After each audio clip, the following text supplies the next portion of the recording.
আসসালামু আলাইকুম।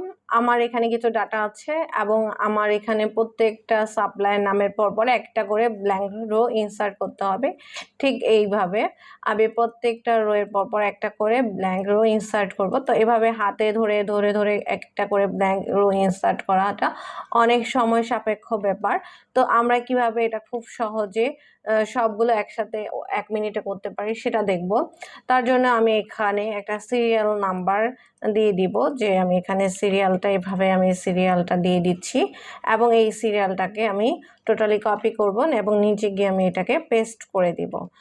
Control V দিয়ে প্রেস করার পরে আমি উপরে গিয়ে আমি একটা ফিল্টার অপশনটা চালু করব। তার জন্য কিবোর্ড শর্টকাট কন্ট্রোল শিফট এল প্রেস করব। করলে আমার কিন্তু এখানে একটা ফিল্টার অপশন চলে আসবে। এখানে আমি যখন এই ডাউন অ্যারোতে ক্লিক করব সেখানে গেলে কিন্তু আমার শর্ট স্মলেস্ট টু লার্জেস্ট এই অপশনটা আমি ক্লিক করব।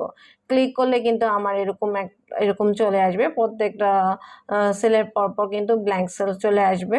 তারপরে আমি এই ফিল্টার অপশনটাকে পুরো সেলটাকে ধরে আমি ডিলিট করে দিব এবং এই ফিল্টার অপশনটাকে উঠিয়ে দেওয়ার জন্য আমি এখান থেকে একদম শর্ট অ্যান্ড ফিল্টারে গিয়ে কিন্তু আমি ফিল্টার অপশনে ক্লিক করলেই কিন্তু আমার চলে গেছে। তো